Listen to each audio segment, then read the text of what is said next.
Hello, everybody. Welcome to a new episode of the Dissenter. I'm your host, Ricardo Lopes, and today I'm joined by Dr. Russell Warne.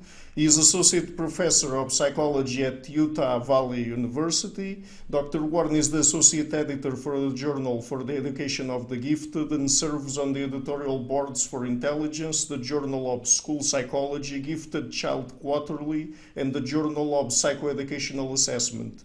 Dr. Warne has published over 55 scholarly articles in peer-reviewed journals and is the author of the acclaimed undergraduate statistics textbook, Statistics for the Social Sciences, a General Linear Model Approach.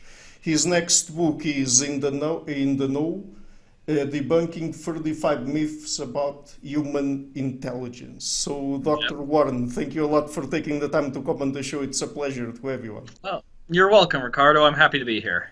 Okay, so today I will try to avoid questions related to IQ because that will be our second interview Okay. about your book in October. So let's talk about other aspects of human intelligence that you have explored in your work. So, you've studied gifted students. What are gifted students? Gifted is a label that educational administrators place on children who, for one reason or another, have abilities that far exceed the average of their peers. And so, because of that, they need educational accommodations. Now, in the old days, long before I was born, that was just, gifted children have high IQs. Today, we have a much broader definition of giftedness, which I approve of. Um, a gifted child may need advanced math instruction because they love math. They've already mastered the topics of the school year that they'll learn in math. Gifted children may be gifted in leadership or in artistic endeavors. And so because of that, they may need opportunities to head up groups or to participate in advanced musical opportunities, etc. So basically, gifted children is anyone who exceeds the norm among their peers to such an extent that special accommodations for their abilities are needed. Mhm. And how do people know that a particular student is gifted? I mean, is there a particular age where children are tested in the US, for example, or not? Well, if you ask parents, every one of their kids is gifted. No, in all seriousness, um, it depends on what sort of ability you're looking at, and it also depends on the context. Um, I'm not really impressed if you have an only child who is drilled for 2 hours a day by a parent on their letters and the sounds and can read when they start kindergarten on the first day. Well, mom and dad just were really strict and taught them this. I'm more fascinated by kids who on their own seek out learning opportunities or just in their environment have absorbed a lot of information and a lot of knowledge. And so, it depends on the ability. We've all seen videos and heard stories about musical prodigies who can play a concerto at age 7. Well, clearly that's a gifted child.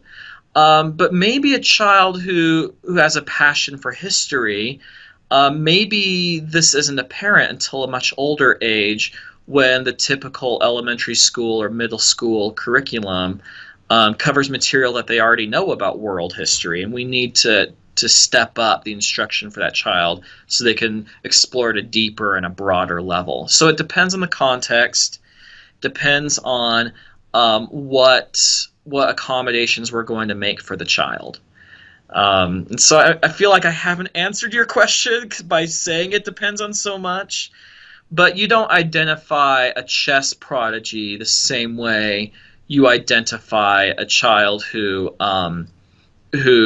is gifted in, for example, mathematics or has a passion for history or for sports knowledge. I mean, Yeah. different domains identify excellence in different ways. Sure. And when you mentioned that you are more interested in children that for themselves seek to learn something new, one thing that came to my mind was the concept of active gene environment correlations, because if they are doing that by themselves, I mean, does it have anything to do with that? Oh, very much so. Now, remember that all we see are developed traits and developed abilities. We still do not have a way to isolate developed performance from genetic or other potential. And we always will need environments to develop abilities. Um, but very much, if a child has a propensity towards high verbal ability, we won't be surprised if they talk a lot and they have a high vocabulary and then eventually start seeking out books and seeking out television programs with an advanced vocabulary and things like that. And so very much, and because gene environment interactions become more important as people age, very much when people have a high propensity for an ability of one type or another, yeah, often they do seek out that environment, and that can be a genetically driven process where people are seeking out an environmental niche that fits their genes. Um, but how much is genes and environment in one particular person is often extremely difficult to say. But across large numbers of people, I think you're completely right. Mhm. Do we have behavioral genetic studies done on twins for gifted students or not? As far as I know, not for the gifted label. Oh, here's the school system saying you're gifted and this child is not. But we do have excellent behavioral genetics studies on academic achievement in different school subjects, on intelligence, and on a lot of the personality traits that do result in high ability, things like motivation, openness to experience. And so I would, and I have a colleague of mine who are pushing the gifted education field to talk more about genetics and behavioral genetics. I think very much the behavioral genetics studies of these very related traits can tell us a lot about the kids that school systems do label as gifted. Mhm. So you mentioned openness to experience, and another thing popped up into my mind, that is, so when we talk about gifted students, are we only referring to their IQ, to their high intelligence, or also to aspects of their personality? I think that depends on how you want to define gifted. If you see it only as a high score on a cognitive test, then for the most part we can ignore the personality traits, unless there's something in the personality traits that are really inhibiting a person. But usually in the school system, we're talking about developed abilities, we're talking about interest and motivation and potential for high achievement. And you can be the smartest person in the world, you can have an IQ off the charts, but if you're not going to harness that into some sort of practical field, some sort of scholarly area of achievement, then it doesn't mean squat. And so if you talk to the psychologists, they say, nah, we're just going to look at the high scores on the tests. If you talk to the educationalists, and I'm more in that camp, then yeah, we do need to say, whoa, hey, we have an advanced math class, but here's a child who, even though they have high math reasoning aptitude, they're not motivated, they don't enjoy math, they don't want to be on the math decathlon team. So let's not give the opportunity to them because they don't care. Let's give it to a child whose math score might be a couple points lower, but this is their passion. And I see value in that. Mhm. Yes, and another thing that you studied and that go, I think, a little bit associated with gifted students is the advanced placement program. Could you Mm-hmm. tell us about that? And is that something that only exists in the US or on other places as well? It's mostly in the U.S. and Canada. And so I know a lot of my colleagues overseas aren't very familiar with it, but advanced placement, or AP, is hugely popular here in North America. And it's a program where high school teachers teach an introductory level college course to their high school students. And then at the end of the school year, the students take a standardized test that's created and administered by the College Board, which is one of the large testing companies here. And the students get a score from 1 to 5, and the college that the student attends then later decides to award course credit or to excuse the student from a prerequisite class. And there's over 30 advanced placement tests and classes. So you can take advanced placement courses in physics, in Japanese language, in writing, English composition. You can take it in biology, environmental science, European history. It greatly is a very broad curriculum.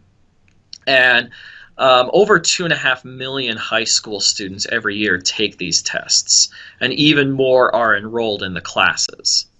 So that's advanced placement. Different states and different districts in the U.S. treat advanced placement differently. In my state, in Utah, advanced placement is considered the gifted curriculum for gifted students, and that's one approach. And so, yes, you do have a lot of gifted kids in advanced placement programs. You have a lot of kids who might not be traditionally labeled as gifted, but they have a passion for art, and there's AP art classes or music theory, and so they take it. So these are different courses, right? It's not one single AP course and that's it. Yeah, and this has been around in the United States since the 50s, and it's been very popular since about the 80s. And so you have today's high school kids might have had their parents who took AP classes. In my high school, I took AP U.S. history. I took AP European history. No, I didn't take biology. I don't remember. High school is a long time ago. Calculus. Psychology, probably another one or two. And so, yeah, you enroll in each AP class, and each AP class has a single test that corresponds to that class. Mm-hmm. But just to make sure, this involves high school students. Do they also take their normal classes in high school, or they are moved to these AP courses and those are the only classes that they have? No, usually it's class by class, and so yeah, they might have a AP student might have their typical high school English class, but then they might go to the AP American history, and then go to their typical gym class, and then go to AP physics, and then go to their normal non-AP class in music or something. So most high school kids in the U.S. who take an AP course have a mix of AP and non-AP. Perhaps all do. But it's class by class. Yeah. And who decides which students enroll in these AP courses? I mean, can they by themselves decide that, or is it the teachers, the parents? It's different in different parts in the U.S. The education system in the U.S. is very localized. So you have some districts that say you only get to be in the AP course if you did very well in the previous course and with teacher approval. You have other districts that say anyone who wants in can be in. And you have others who say, nope, we don't have non-AP. Everyone takes AP English. It varies, but so there's no one, and the College Board doesn't make people have any particular standards to get in. But as you can imagine, you don't have large numbers of students trying to jump from algebra to calculus. to AP Calculus. You do have many more students trying to get into AP World History or AP Art. Prerequisites are much less important in these areas. Mm-hmm. And do these students also get tested for their IQ before they enroll in the course, or not? Usually not. Usually not. Um, and again, it varies from location to location, but usually these classes are open to a large number of students. In some districts, it's open to everyone. And there's some classes that are more popular than others, though, as you can imagine. Yeah, sure. And okay, let's get now into the more complicated questions here. Are these courses useful? So about 7 years ago or so, when I started doing research on AAP, I defined useful as being as demonstrating that this child learned more than they would had in a normal class in the same topic. And I found that you only get that higher level of learning if a child prepares for the AP tests, takes it, and then especially they get even larger gains if they pass the test. But there's a lot of these classes where a majority of the students, or a large number, don't take the test at all. AP Chemistry seems to be particularly bad at this. About 55 or 60% of AP Chemistry students don't take the test at all. And so I used to think, oh man, why bother enrolling if you're not going to learn more than in a normal chemistry class? But then I've softened. I realized that not everyone wants that from AP. People enroll for different reasons. When I was talking about my research at, when someone asked me at a barbecue in my neighborhood about it, I said, oh, I research AP. And this gentleman in my neighborhood said, oh, I took AP Latin in high school because there was a really pretty girl in the class and I wanted to be in the same class as her. Well, he got out of AP Latin what he wanted to get out of AP Latin. Like, who am I to argue that it was a waste of time? He got what he wanted. And so now I feel that whether these classes are valuable depends on what you want to get out of them. Some parents and kids just seem to want the child to be exposed to college material before they take it in college. And if that's all you want, great. Some parents want the prestige to be able to brag at a party that their child's in AP English. Fine. And so I feel like whether they're useful or not depends on what you want to get out of them. If you want your child to learn more than they would have in a similar non-AP class, great, have them enroll, but also have them study for the test and work hard to try to pass it. I was asking you, what are the goals that usually the people that develop these AP courses usually say they have? The College Board, who creates AP tests, they say that the goal of the program is to provide a college-level curriculum to high school students and to give high schoolers the opportunity to earn college credit. And so if that's your criteria for success, I think they've done a very successful job in offering those opportunities. Mm-hmm. Great.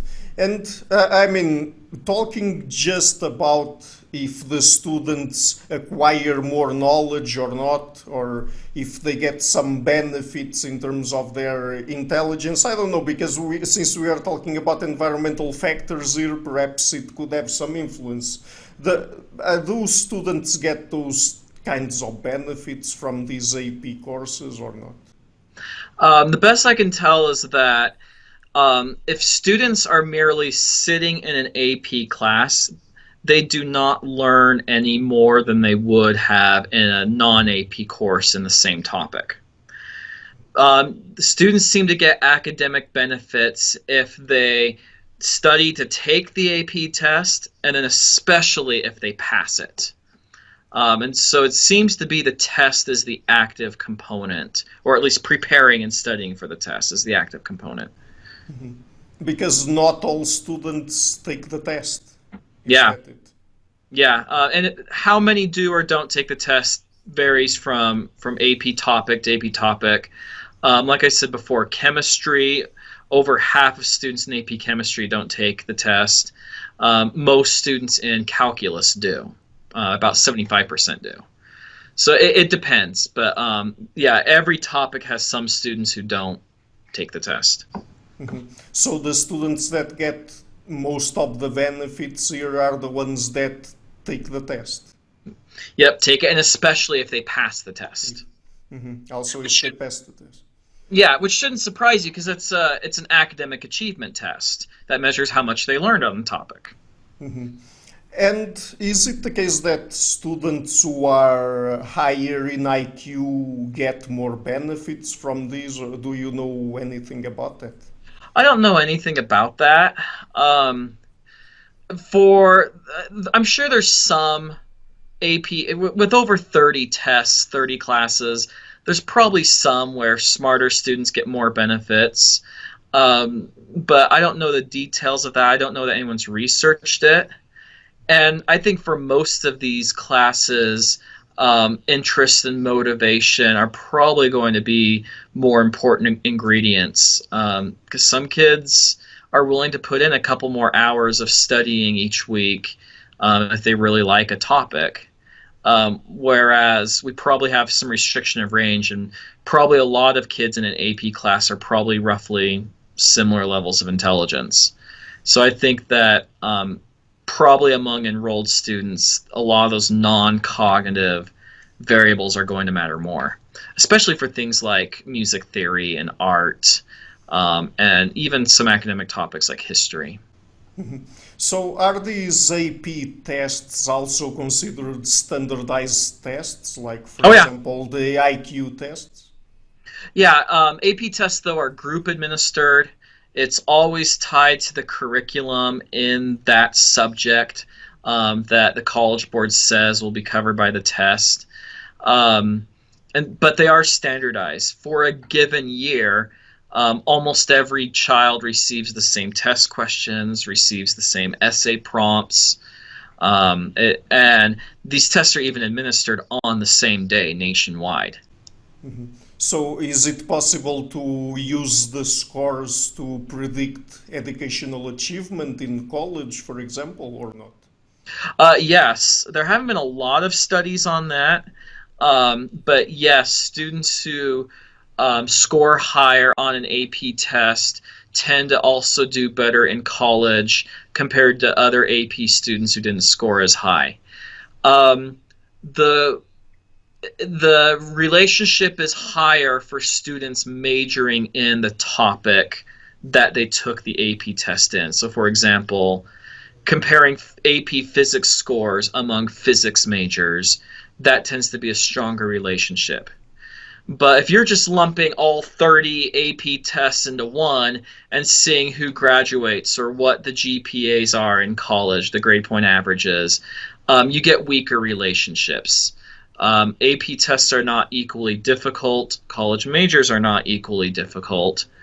And so the student who gets 3 points out of 5 on calculus and majors in engineering, it might look like worse outcomes for them than the student who gets 5 out of 5 on European history and majors in sociology.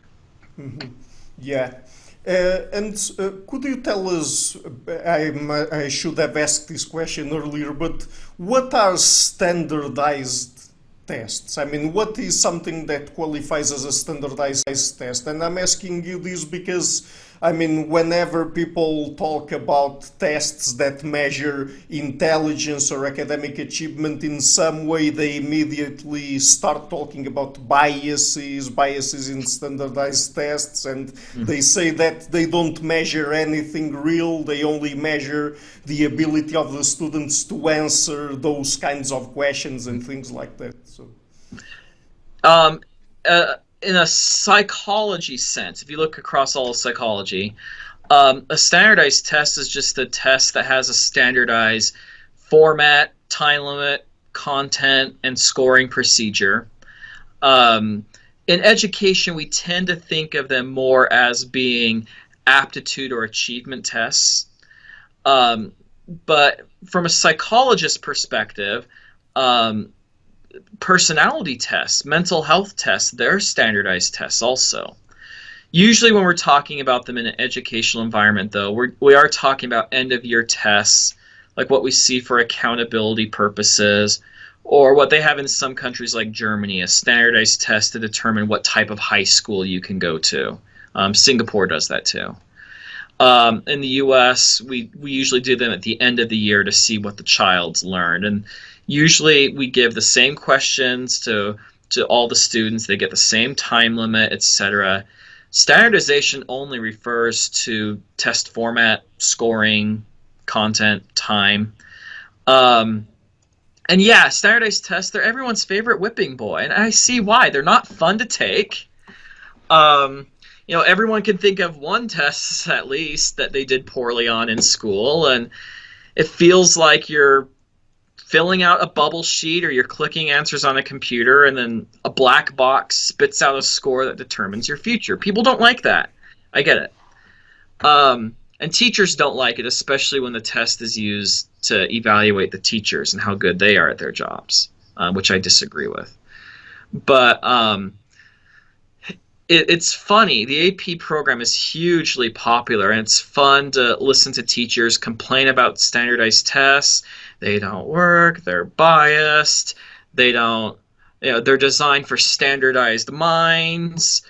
And then I'll say, "Oh, that sounds awful. How do you feel about AP tests?" And AP is hugely popular in the U.S. "Oh, it's so good. Students can earn college credits." And it's people don't always have consistent opinions about tests, but a standardized test is really just any test that has a standardized administration procedure and format and scoring, and they don't just have to measure learning. They can measure all sorts of things. Mm-hmm. So let's imagine that different social groups get different mean scores in whatever type of standardized test. So is that evidence for test bias immediately? By itself, no. If Group A has a higher average score than Group B on a test, that's not by definition evidence of bias.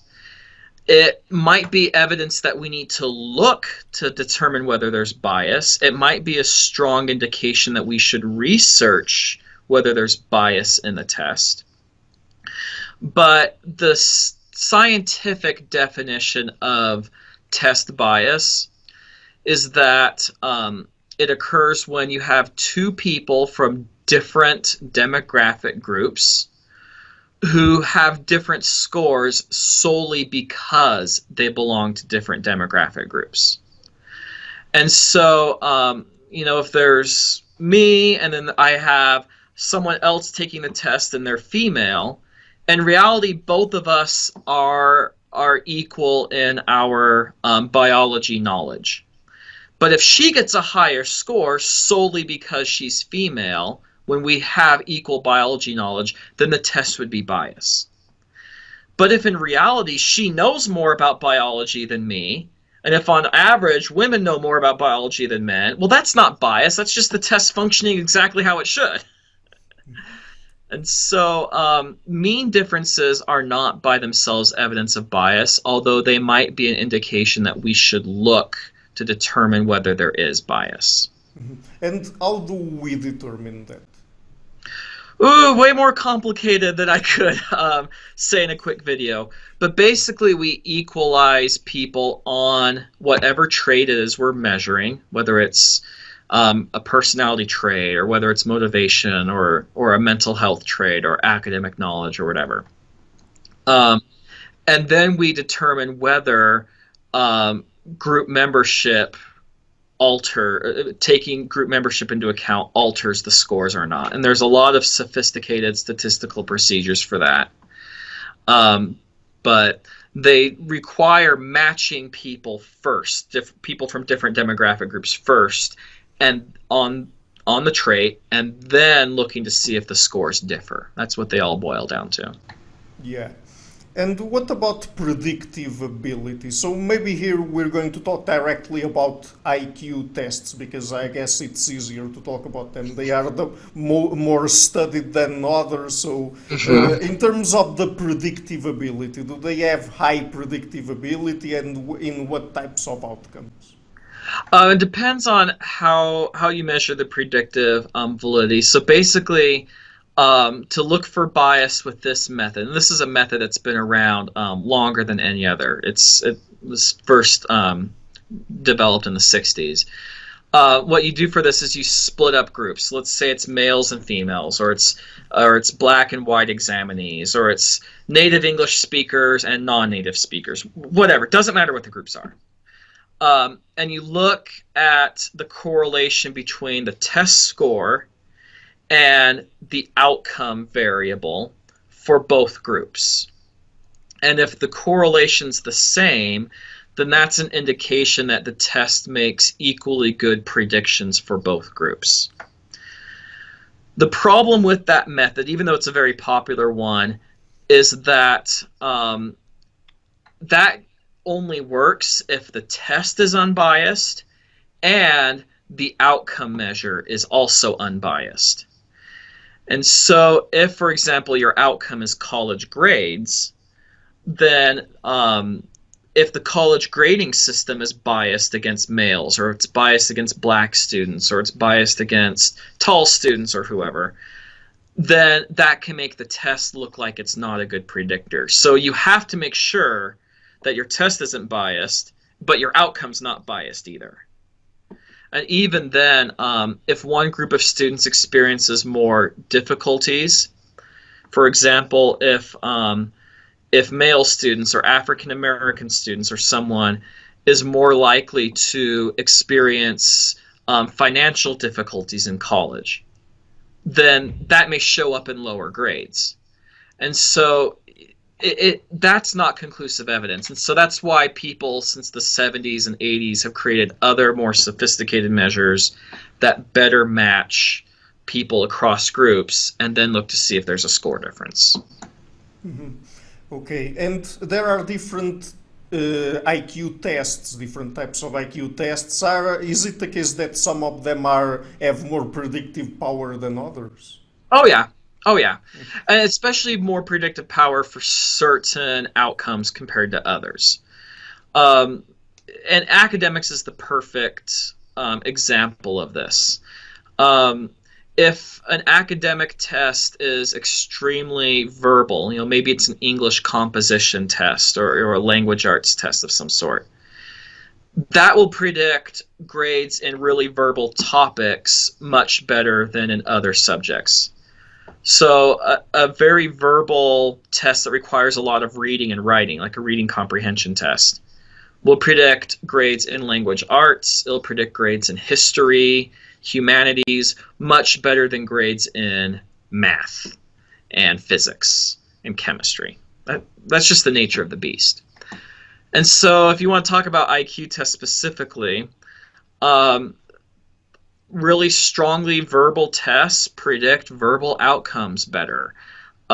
Tests that are really abstract and contextless, like a Raven's progressive matrices is a popular test of that form.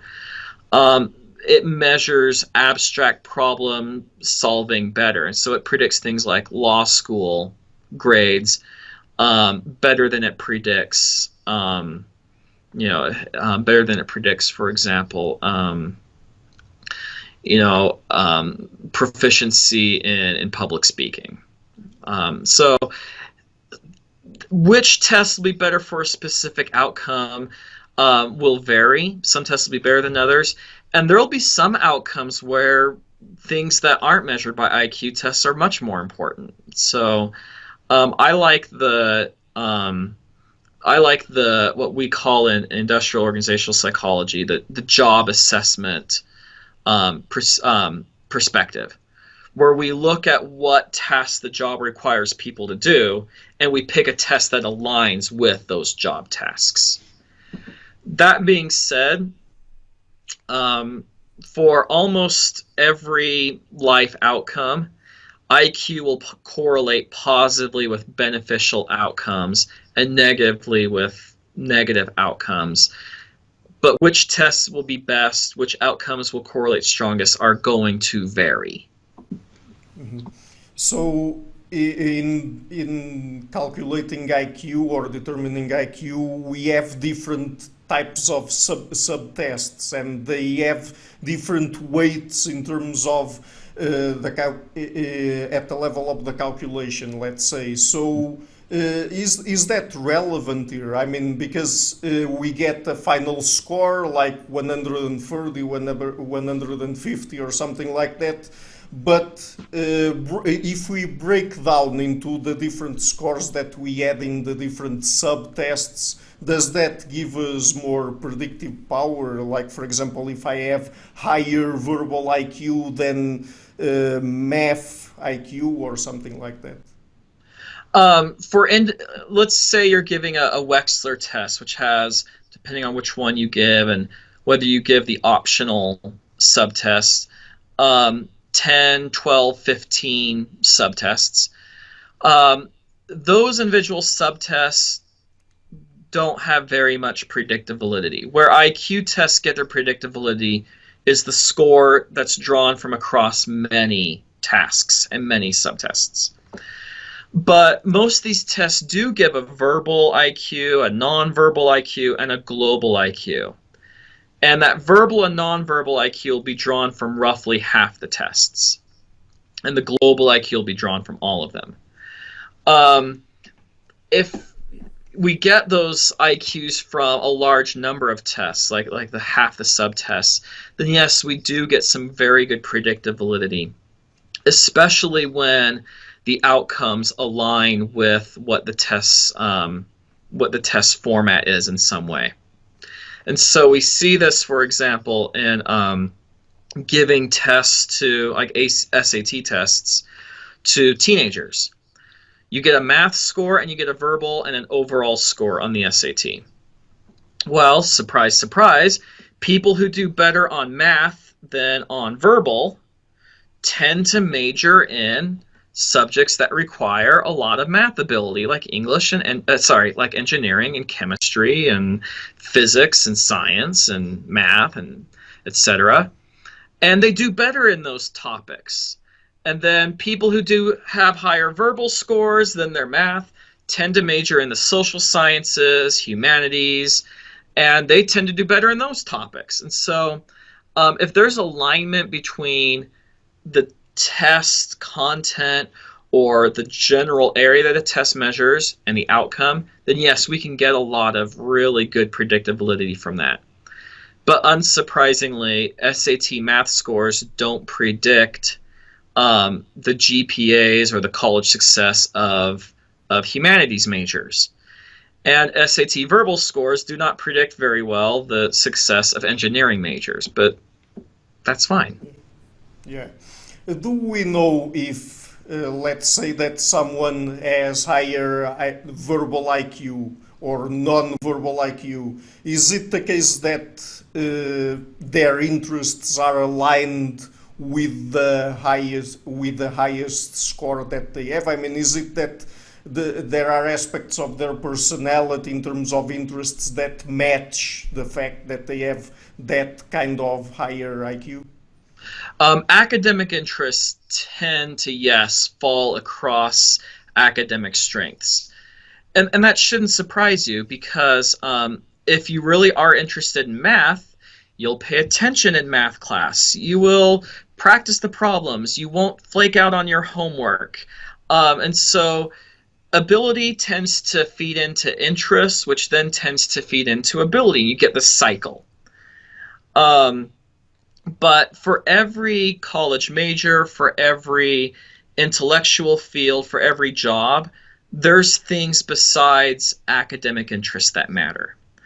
I would make a terrible lawyer, because I'm not interested in arguing over semantics and what exactly it means if the law uses this word but not that word. I'm a big picture person. That doesn't interest me. Similarly, I would just not make a good clinician. I would be a terrible counselor because I don't want to listen to other people's problems all day. That fills me with dread. Even though I'm a psychologist, oh my gosh, kill me now.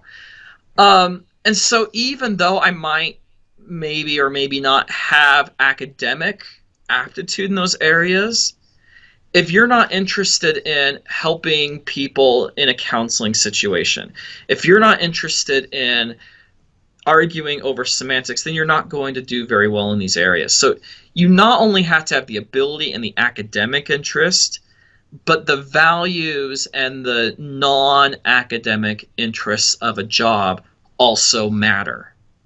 And that's something important, that we should look beyond test scores and ask people what their favorite topic is in school.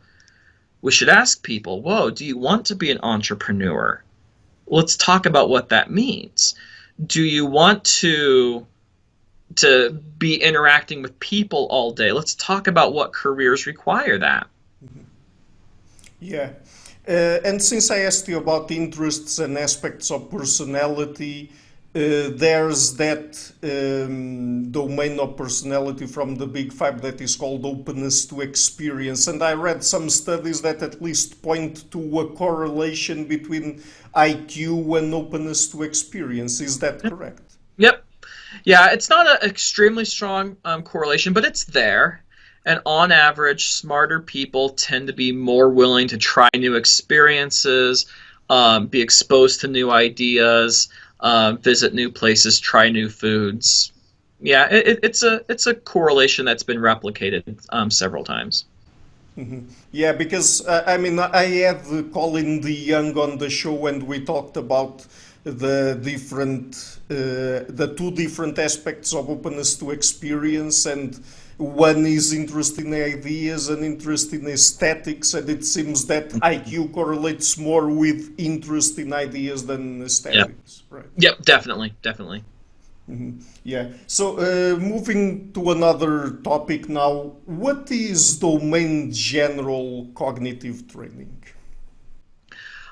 Domain general cognitive training is this fun jargon that psychologists give, the idea that we can train people's cognitive skills in one area and it will transfer to other areas. So for example, if you train someone's memory capacity, then that might also improve their language comprehension. The example it's sort of a silly example, but people sort of get it, that I use in my book is domain general training is if you train people well how to cook, then that, cook a good souffle, then domain general would also mean that learning how to cook a good souffle also helps them dance the foxtrot better. Here's two really different domains. Training in one, in theory, could help train the other. That's domain general. Domain specific is training someone to cook a good souffle also gives them skills they need to cook a good, lasagna. Cooking is one domain. That's domain specific. But in terms of the domain general, what's the rationality behind it? Is that people believe that there are some general capacities that extrapolate from one area to the other? Yeah, we see this a lot with in the schools with teaching critical thinking or teaching creativity. And these are valuable skills that we want children and adolescents and college students to be able to engage with. And so there's this idea that if we make people creative in one area, maybe they'll transfer to them being creative in another area. Or if we teach people how to think critically in their domain, their professional domain, maybe they'll make them think critically when they read a news story online about a different field. There's not a lot of strong evidence that happens. It seems to be that the things we can train are most trainable in specific domains or with specific strategies. Now, there's some things that are more contextless than others. I think we should teach people logical fallacies. That, if A is always B and B is C, that does not necessarily mean that C is always A. That we can, I think that's useful. But you still have to be able to recognize them when they're used. One that I'm seeing a lot right now is what I call the well, it's not just me, but what's called the genetic fallacy. Has nothing to do with biology and genetics. But the genetic fallacy is that you judge an idea based on where it comes from. So a really silly genetic fallacy would be, well, because Hitler was a dog lovers must be racist, genocidal maniacs. Well, no. You can be a dog lover without having all those other things. Of course it's silly. But we see it on both sides of the political aisle in the United States. Oh, Margaret Sanger was a eugenicist. She was in favor of abortion and birth control, and she started Planned Parenthood. Therefore, people who work for Planned Parenthood must be dirty, racist eugenicists. No, that's not true. That's how the right does it. On the left, you see it as, well, if the electoral college was a method of giving small power to small states. It was a way that slave states held power in the 19th century. So if you like the electoral college now, you must hate democracy and must be an evil racist. Well, no. These ideas aren't bound up together just because people who had morally repugnant ideas support something does not mean that everyone supports it and also has those other morally repugnant ideas. So, training logical fallacies, I think, can be useful. But what we see in the education system is, if we teach art to kids, they'll be more creative, and that will make them more creative problem solvers in math. No. We should teach kids art, but not because we think it'll make them better at math. There's good reasons to teach creative topics. They don't have to improve math or English to be useful.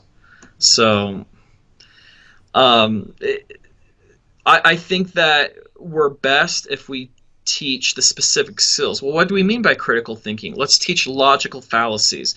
Let's teach people to evaluate sources. Let's teach people statistical thinking. But let's not expect critical thinking about science to then make people critical thinking about, for example, evaluating movies and being a critic for film, Yeah, and even for science in general, I mean, I don't know if this makes sense or not, but at least I have some experience of trying to communicate psychological science to people who are more versed in other kinds of sciences, and I mean, they are usually terrible at evaluating if that is, for example, a study is well done or not in psychology or in Oh yeah. another social science or something like that. So they also have to acquire the specific skills that are necessary to do that sort of evaluation. Yeah, every domain and every endeavor has its area knowledge and facts you need to know. And being creative or being a critical thinker in one area, yes, it might give you some skills, but you still need some knowledge. I don't know how to evaluate ecology studies because I don't know what good sampling of plants looks like, and I don't know about, how to evaluate whether an ecosystem's healthy, whether it's sufficiently biodiverse. I don't even know how they measure these things. Um, and you can see it really obvious with creativity. Just because someone can compose a song doesn't mean that they can also um, paint a picture or make a good sculpture. You know, there are things that may help with idea generation, but you still need to know things about a field to be creative, to be a critical thinker. And so I don't like it when schools say, we're teaching creativity. Well, fine. Tell me what area you're teaching creativity in. And, oh, we want our students to be critical thinkers, to which I say, about what? Yeah, and when we are talking here about creativity, what is it really about? I mean, as a psychological construct. Um, the definition I like most is three pronged. It says that creativity is being able to have a large number of ideas that are original and that are valuable and useful to a domain. And so being able to think up a bunch of gibberish doesn't help anyone unless you're a postmodern humanities scholar. Um, but if you really want to be creative in music, then being able to compose a lot of different musical pieces that are original and that people find useful and valid forms of music is what you need. In science, being able to generate new theories, new ideas that that make contributions that other people can build on, that's what's valuable. And so on the one hand, it's domain specific. On the one hand, it's domain general. Every field needs a lot of ideas, a lot of new ideas, and a lot of useful ideas. And so if you want to talk about general creativity, I like the originality, the fluency of ideas, the usefulness. But then I'm a very pragmatic person, like a lot of Americans are. We like to actually get things done. Then I say, all right, now let's apply this to a specific area. And I think that creativity in writing looks a heck of a lot different than creativity in biology or plasma physics. Mhm. And do IQ scores predict creativity in different domains or even creativity as a general domain or not? Yes, they positively IQ scores positively correlate with different measures of creativity. Again, in some areas better than others. And man, I wish I had access to a large number of people of different competencies. I don't, but um, we know that IQ positively correlates with the number of patents that someone's awarded. It positively correlates with the number of creative works they publish, novels, short stories, plays. Amongst scientists, IQ positively correlates with the number of articles they publish, etc. I can't prove it, but I've got this sneaking suspicion that more successful actors have higher IQs than less successful actors. And I've got this sneaking suspicion that composers who have written and published and premiered more works are smarter than less successful composers. I can't prove it. I don't have the data. But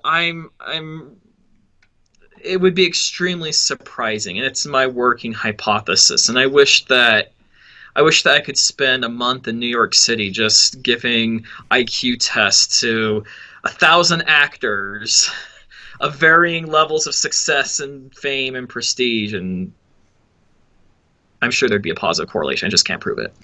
Yeah.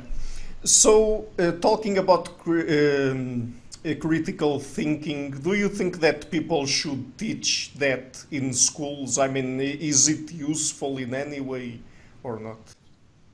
I think the broader the critical thinking skills are, the better off we are. And I think the more they're used in daily society, or should be used, the better off we are. I think we should teach, internet literacy. How do you know this is a good website?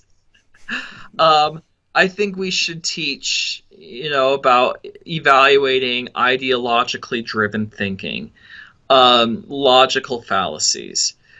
And I think that when people get into their choice of career or major, we should say, hey, psychology majors, like I was, let's talk about what critical thinking in psychology looks like. Here's common problems. This is why we should always ask about genetic confounds. This is why we care about random assignment to studies, blah, blah, blah. That gets really in the weeds of an area. But I think that questions that come up across many different areas and questions that come up in everyday life, we should be teaching. But it can still be very hard to apply them to a domain that someone's unfamiliar with.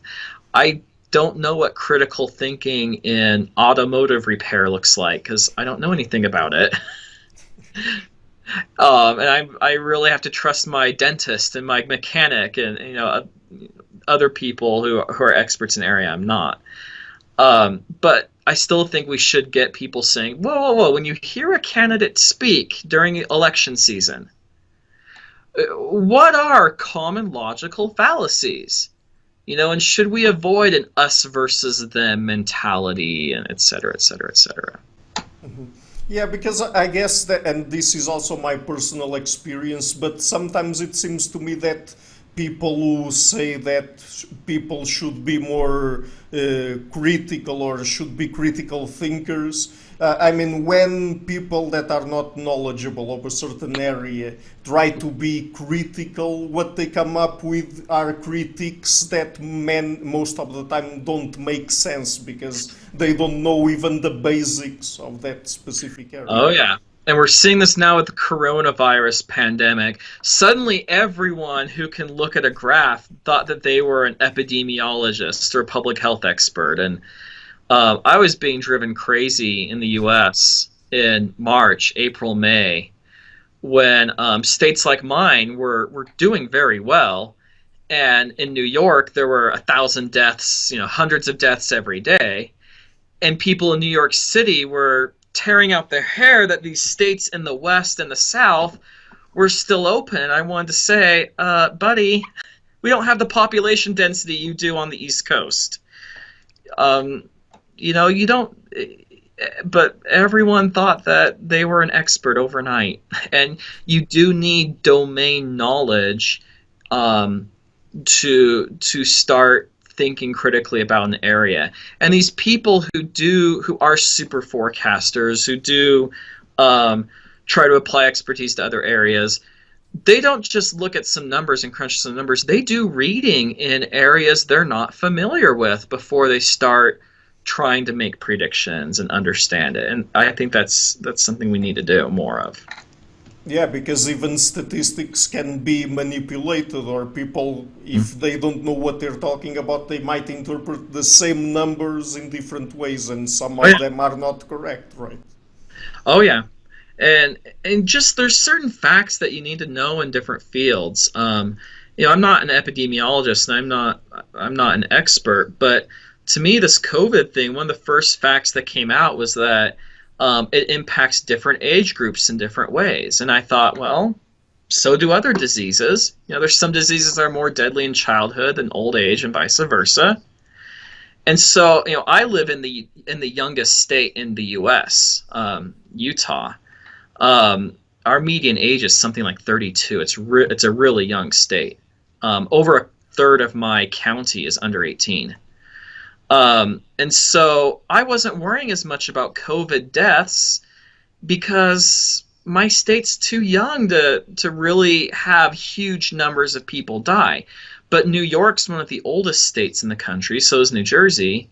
And so lo and behold, their deaths skyrocketed. But people weren't even thinking of something as basic as some diseases hit some age groups more than others. And that to me says you need domain-specific knowledge. And yeah, that was a really easy fact for me as a non-public health expert to figure out. So what are the facts that I don't know about? Yes, and that's very interesting. So let me just ask you one last question.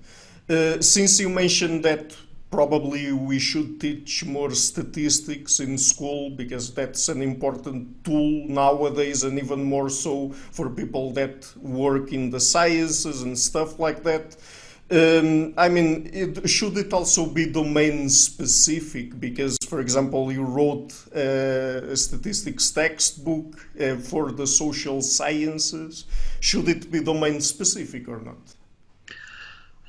There's certain statistical topics that work no matter what the domain is, and that's been the fun thing in my career is I've had anthropologists and social workers and physicians partner with me because I can crunch the data. They have the domain knowledge, I have the statistical knowledge. We co-author, voila, published article. So there are certain things that apply no matter what. I really wish that we talked about variability more. We talk about averages a lot in society. Everyone knows what an average is, but there's a variability around the average. And, and again, COVID comes back, coming back to COVID. Yeah, there was the average performance in the US, but there was a lot of variability in how severe this disease hit different parts of the world. And we weren't talking about the variability enough, I don't think. And I think that talking about variability and why it matters, in addition to averages, talking about correlations is a good thing to do in the K-12 system. I really wish that every person knew that correlation does not refer to causation. I think that would save us a lot of misinterpretations in the world.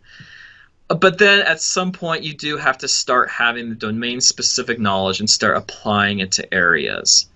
And so I feel like I'm trying to have it both ways. Yeah, we need the domain-specific, but we also need the general. Because in a lot of broad areas like statistics, like critical thinking, like creativity, there are some general principles that are very useful. But then when you start applying these things to specific problems, you do start needing to know more about a particular domain. Yeah. Okay, so let's end on that note, Dr. Warne. Okay. And before we go, would you like to mention what are some of the best places on the internet for people to find your work?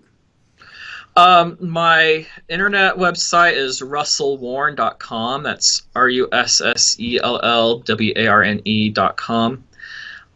I have a little blog there where I talk about the topics that interest me about in education, gifted education, human intelligence research, some other areas.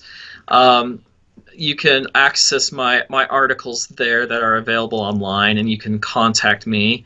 And then I have my upcoming book that you can pre-order now. You already mentioned the title, In the Know, Debunking 35 Myths About Human Intelligence. The website lists what the myths are. And I have links there to pre-ordering it. And I talk about things that didn't make it into the book that are related. I talk about important articles and studies on the website related to the book. And that's the best place to find my stuff, is all at russellwarne.com. Yeah. I will include that in the description box of Great. this interview so that people Thank can you. go and check it out. It's very interesting. And next time we will talk about the book, In the Know. And Dr. Warne, thank you for taking the time to come on the show, and let's talk more next time about IQ. All right. Thanks, Ricardo. Hello everybody, thank you for watching this interview until the end. As you might have noticed, I've started this channel back in February 2018 and have been putting out regular interviews with academics and intellectuals from a variety of fields. And to keep the channel sustainable, I would like to ask you to please visit my Patreon page and to consider making a pledge there. And I also have links to PayPal in the description box of the interview. Otherwise, and if you like what I'm doing, please share it, leave a like and hit the subscription button.